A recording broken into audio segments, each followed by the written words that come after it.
The Federal Aviation Administration doesn't care about your leadership philosophy, and physics doesn't negotiate with corporate culture initiatives. FAA's safety audit finds 47 protocol violations in 6 months. CEO demoted experienced captains for being too aggressive in the cockpit. Near-miss incident drops aircraft to 200 feet above terrain with 180 passengers. Me, 43, VP of Flight Operations at Regional Airline in Denver. 20 years in aviation, worked my way up from first officer to management. About to watch corporate ideology collide with federal aviation regulations. Because someone with MBA and 0 flight hours decided cockpit command authority was toxic masculinity. Here's how collaborative flight culture initiative nearly killed 180 people and ended a CEO's career. Need to establish context about aviation industry. This matters for understanding why what happened was so dangerous.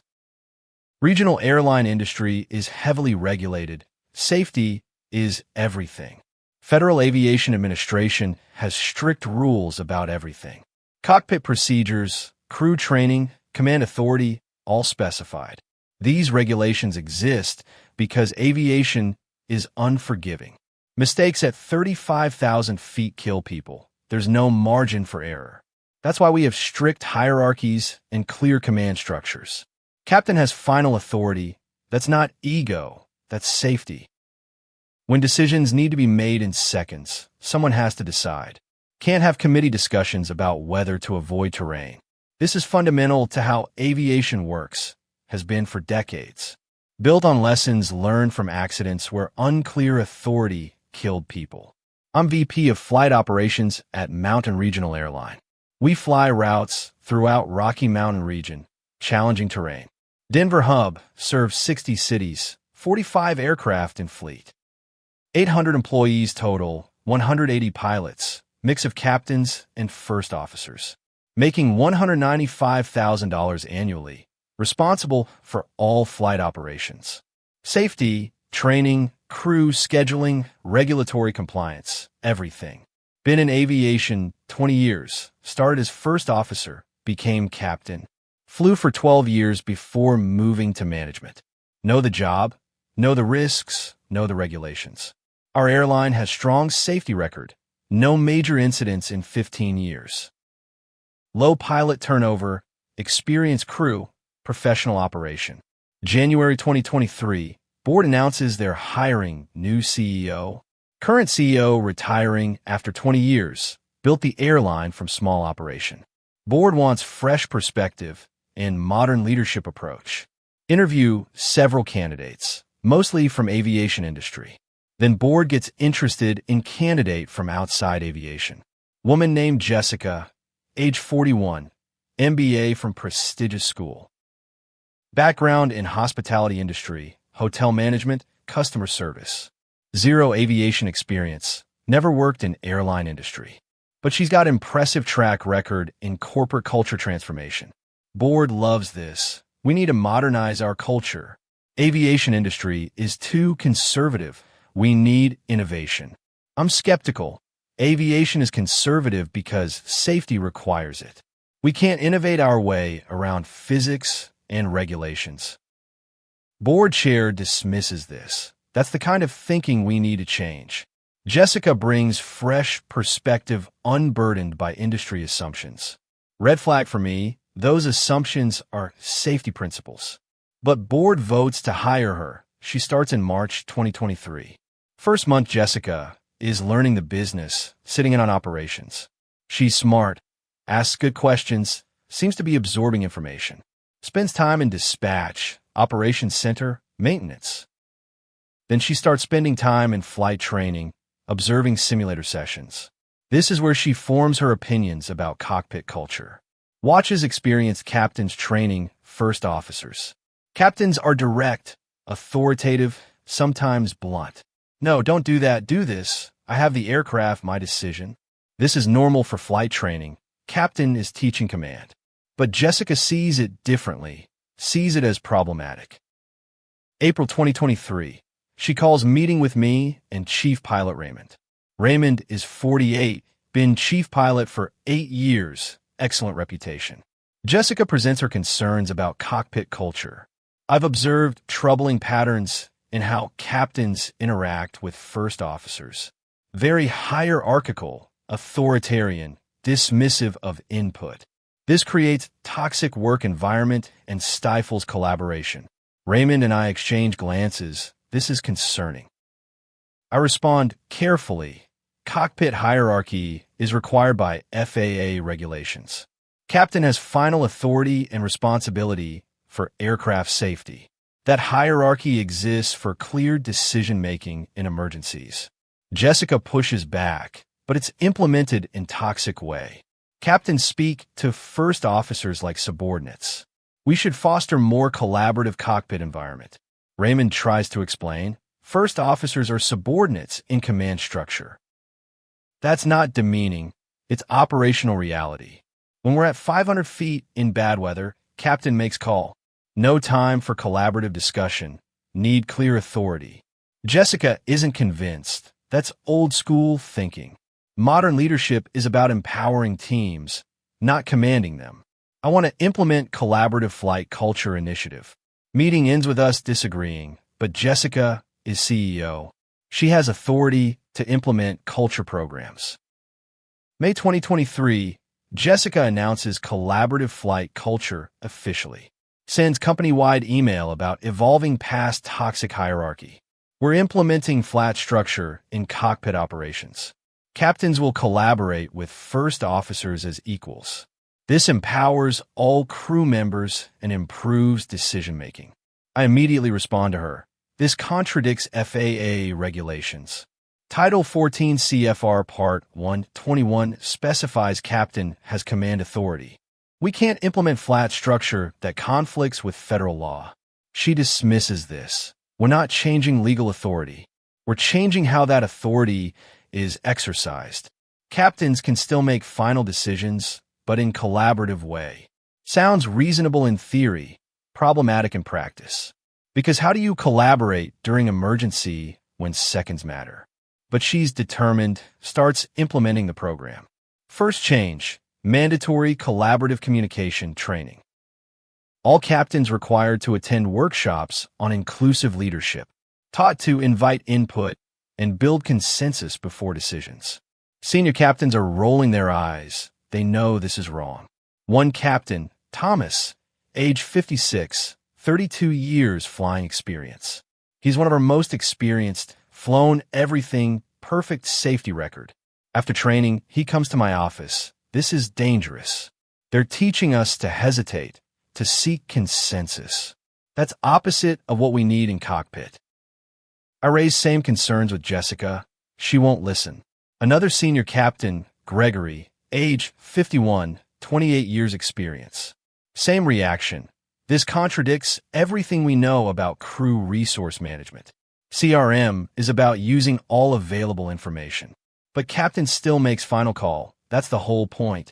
I document these concerns, send memo to Jessica. Senior captains with decades of experience are raising safety concerns. We should pause implementation and consult with FAA. Her response: this resistance proves we need cultural change. Senior captains are defending old hierarchical model. We're moving forward with the initiative. June 2023, Jessica takes next step that's truly alarming. She starts evaluating captains on collaborative leadership, reviews cockpit voice recorder transcripts and debriefs, looking for captains who are too authoritative. Identifies Thomas and Gregory as primary concerns. They're not adapting to collaborative culture. They issue commands without seeking input. They override first officer suggestions without discussion. I review the same transcripts, see normal professional operations. Thomas and Gregory are doing their jobs correctly. They're decisive, clear, authoritative when needed, but also appropriate, professional, not abusive. This is what good captains sound like. July 2023, Jessica makes the decision that crosses the line. She demotes Thomas from captain to first officer, citing failure to adopt collaborative leadership approach. Repeatedly demonstrated authoritarian command style. Dismissed first officer input without proper consideration. Thomas is devastated. He's been captain for 25 years. This is humiliating demotion, massive pay cut. From $185,000 as senior captain to $95,000 as first officer. He comes to my office. What just happened? I've never had safety incident, never had complaint. My record is spotless. How can she demote me? She says you're not collaborative enough. That's insane. I'm a captain. I command the aircraft. That's what FAA requires. That's what safety requires. I'm furious, but she's CEO. She has authority over personnel. Document everything. Send memo to board. CEO has demoted senior captain with perfect safety record for exercising appropriate cockpit authority. This creates dangerous precedent and safety risk. Board response. Jessica has discretion over personnel decisions. We support her culture transformation initiative. 2 weeks later, Jessica demotes Gregory as well. Same reasoning, authoritarian style, resistant to collaboration. Gregory quits immediately, takes job at competitor Airline. I'm not flying as first officer after 28 years as captain. This is insane. She's going to get people killed. Chief Pilot Raymond comes to my office. I can't support this anymore. I'm resigning. I have responsibility for flight safety. These demotions compromise safety. I can't be part of it. Raymond submits resignation effective immediately. In his resignation letter, he explicitly states safety concerns. CEO's personnel decisions undermine cockpit authority. This creates confusion about command structure. I cannot fulfill my safety responsibilities under these conditions. August 2023, Jessica promotes junior pilots to fill captain positions. These are pilots with 8 to 10 years experience, qualified but not senior. More importantly, they're collaborative and open to new culture. They've been through Jessica's training, embraced the flat hierarchy. Problem is, they're less experienced in difficult situations. Haven't faced as many emergencies, don't have same decision-making instinct. I'm watching this with growing alarm. We've replaced decisive experienced captains with less experienced pilots who've been taught to hesitate. This is recipe for disaster in aviation.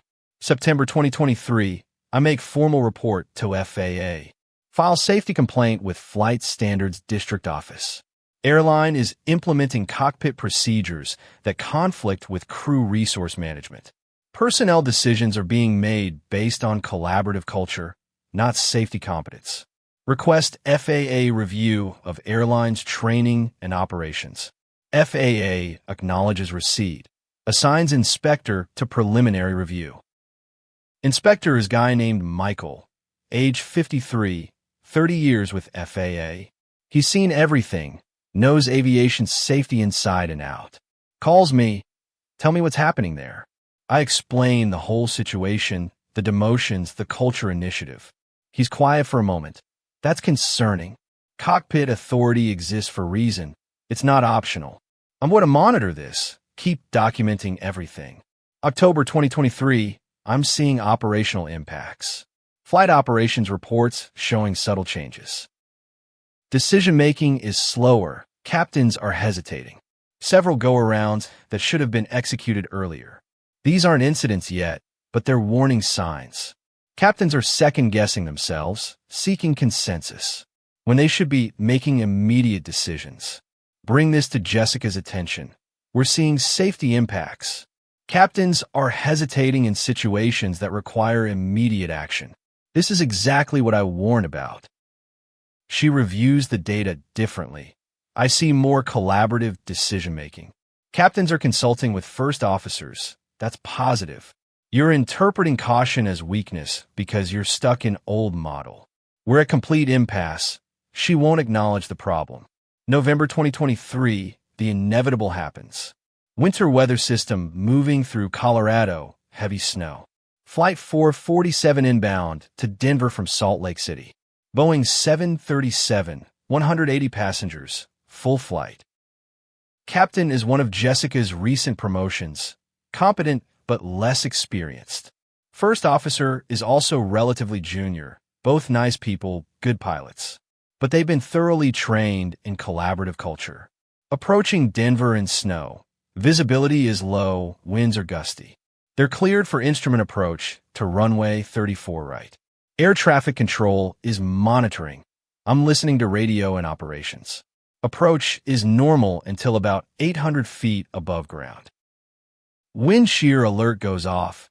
Aircraft is being pushed by sudden wind shift. Airspeed is fluctuating. Descent rate is increasing. This is a situation where captain needs to make immediate call. Execute go around, add power, climb out, try again.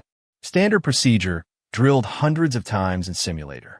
But I hear captain hesitate on the radio. What do you think? Should we continue or go around?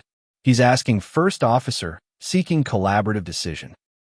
First officer responds, I think we can make it work. They continue the approach. Aircraft is now at 600 feet. Wind shear is getting worse. Aircraft is dropping fast. Tower controller sees this on radar, sees unstable approach. Tower calls, Flight 447, go around, execute missed approach. Captain acknowledges, but there's delay. He's still hesitating. Aircraft is at 400 feet, descending rapidly. Airspeed is low. Finally adds power, starts climbing, but they're dangerously low. Aircraft gets down to 200 feet above terrain before recovering. 200 feet, that's less than height of 20-story building. They were seconds from controlled flight into terrain. 180 passengers came within seconds of dying because captain hesitated to make command decision. Sought collaboration when he should have commanded. Tower reports the incident immediately. Triggers automatic investigation. FAA is notified. NTSB is notified. This is serious near miss. I'm an operations center. When this happens, blood runs cold. This is exactly what I warned about, exactly what I documented. Jessica is notified. She comes to operations center. What happened is everyone safe. Aircraft is safe, but we had near-terrain collision. Captain hesitated on go-around decision during wind shear. She doesn't understand severity, but they recovered safely. They recovered because Tower ordered go-around. If Tower hadn't intervened, aircraft would have hit ground. That's 180 people dead because captain couldn't make decision. December 2023, FAA launches full safety audit. Inspector Michael arrives with team of investigators. They're examining everything. Training records, personnel files, procedures. Voice recorder data from Flight 447, cockpit procedures, all of it. Michael interviews me. I provide all my documentation. Every memo warning about safety, every objection to demotions. Raymond's resignation letter citing safety concerns. Senior captain's concerns about collaborative culture. All documented, all ignored by Jessica and board. FAA interviews Jessica. She defends her program. We're implementing modern leadership principles. Aviation industry needs to evolve past authoritarian culture. Michael is direct. FAA regulations require clear cockpit authority. Captain must have unambiguous command in emergency situations. Your program creates confusion about command structure. That confusion nearly killed 180 people. Jessica argues, one incident doesn't invalidate entire program. This was combination of factors, not just command structure. Michael shows her the data. We found 47 protocol violations in 6 months, all related to unclear command authority in cockpit. Captains hesitating, seeking unnecessary consensus, delaying decisions. This is systemic problem created by your culture initiative. January 2024, FAA issues preliminary findings. Emergency directive suspending airlines operations. Must cease all flights until corrective action plan is approved. This is catastrophic. We're grounded completely. Every flight canceled. 800 employees sent home. $45 million in lost revenue over 3 weeks of grounding. Plus FAA fines, legal costs, reputational damage. Board convenes emergency meeting. They're panicked. FAA has provided detailed report of violations. Shows clear causal link between culture initiative and safety degradation. Includes my documented warnings that were ignored. Board chair is furious. Why weren't we told about these concerns? I sent multiple memos documenting safety issues. Jessica dismissed them as resistance to change. Board reviews the documentation, realizes scope of problem. They ask Jessica to explain her decisions. She tries to defend the program. Aviation culture needs to change. These were necessary disruptions to outdated hierarchical model. Board member interrupts. You grounded our airline. You cost us $45 million and nearly killed 180 people. Your culture experiment violated federal aviation regulations. Jessica is terminated immediately, effective that day. Board appoints me as acting chief of flight operations. First directive, reverse all of Jessica's culture initiatives. Reinstate Thomas as captain with back pay and apology. Bring back Raymond as chief pilot if he'll return. Return to standard cockpit procedures and command structure. Submit corrective action plan to FAA within 1 week. Raymond agrees to return. He wants to fix this. Thomas accepts reinstatement, relieved to be back. Gregory is a competitor, doing well, decides to stay there. We work 18-hour days preparing corrective action plan. Complete retraining for all pilots on standard procedures. Clear documentation of command authority and decision-making. Enhanced oversight and safety management systems. FAA reviews plan, approves it with conditions. 2-year enhanced oversight period, regular safety audits. Operations resume in late January 2024. But damage is done. Reputation is severely impacted. Passengers are nervous. Bookings are down 30%. Takes months to rebuild confidence and recover revenue. February 2024, Jessica files wrongful termination lawsuit. Claims she was fired for implementing progressive culture. That board was protecting old boys club mentality. Discovery process begins. We provide all documentation. Her emails dismissing safety concerns. Memos from me and Raymond warning about risks. FAA investigation, findings linking her policies to violations. Near-miss incident data showing hesitation in cockpit.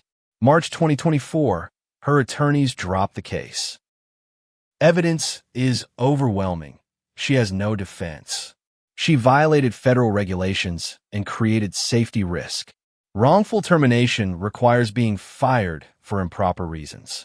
Being fired for violating FAA regulations is entirely proper. April 2024, Jessica takes job at consulting firm.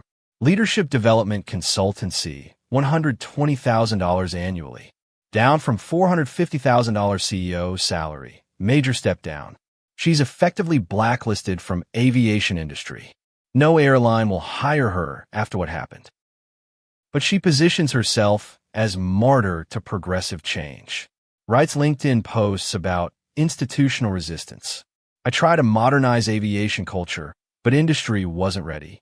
No mention of near-miss incident, FAA violations, or grounding. Just narrative about how she was ahead of her time. May 2024, board makes my position permanent. Chief of Flight Operations, $240,000 salary. Responsible for rebuilding safety culture and operations. Raymond stays as chief pilot. We work closely together. Tom is back to flying as senior captain. He's excellent. We've returned to evidence-based safety procedures. Clear command authority, proper crew resource management. Using all information, but captain makes final decisions. This is how aviation works, how it has to work. June 2024, FAA completes full investigation. Publishes safety bulletin using our situation as case study. Importance of maintaining clear cockpit command authority. Details how culture initiatives can compromise safety. Uses our near-miss as example of what happens when ideology overrides aviation safety principles. We're permanently in FAA database as cautionary tale. Embarrassing, but educational. At least others can learn. December 2024, operations are mostly recovered. Bookings back to 90% of pre-incident levels. Safety record is strong. No further issues. Enhanced FAA oversight continues, but we're compliant. Costs are stabilizing, financially recovering. But we lost a year of progress and $45 million. Plus immeasurable reputation damage. All because CEO with no aviation experience decided cockpit authority was toxic masculinity. Now it's February 2025, 2 years after Jessica started. I'm 45, still chief of flight operations, making $240,000. Airline is stable. Safety culture is restored. We've rebuilt relationships with FAA. Operations are solid. Jessica is a consulting firm making $120,000. Writing articles about leadership and culture change.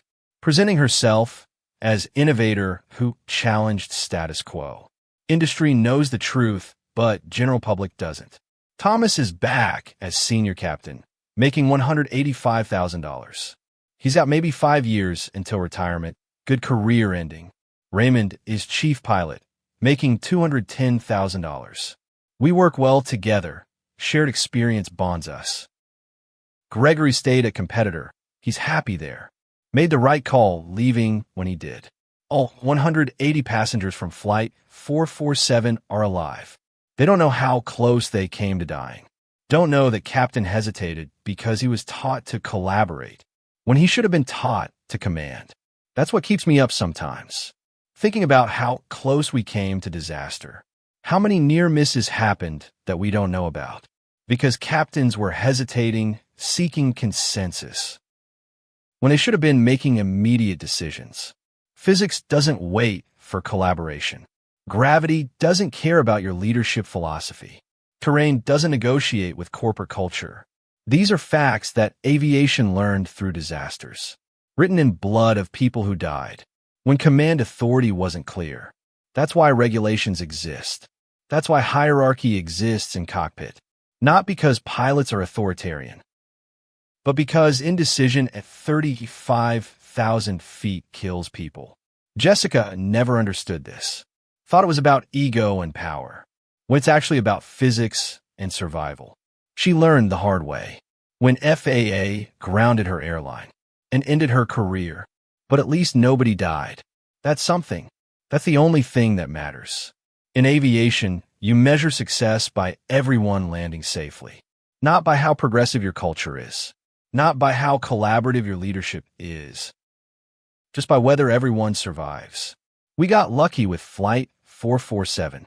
Tower intervened, captain recovered, everyone lived. But that luck came after months of warnings, after documented safety concerns, after experienced captains were demoted, all ignored because CEO thought she knew better. Then 100 years of aviation safety development. That's the story from Denver Regional Airline, where collaborative flight culture nearly killed 180 people, cost $45 million, grounded operations, ended a CEO's career, all because someone thought FAA regulations were suggestions and cockpit authority was optional. She learned it wasn't, after it was almost too late, after we came within 200 feet of becoming another accident report, another case study, another set of regulations, written in blood. Instead, we're just cautionary tale, written in near-miss reports, and FAA safety bulletins, warning others not to make the same mistake, not to let ideology override physics, not to confuse leadership philosophy with life or death command decisions. Because in aviation, there's no second place, just survivors and statistics. We chose survivors, despite our CEO's best efforts, to make us statistics. That's the lesson. From 200 feet above terrain, with 180 passengers aboard, and a captain who hesitated, because he was taught collaboration instead of command. Never again. Not on my watch. Not while physics still applies and gravity still works. And the FAA still cares about keeping people alive, more than keeping CEOs comfortable. With their culture initiatives,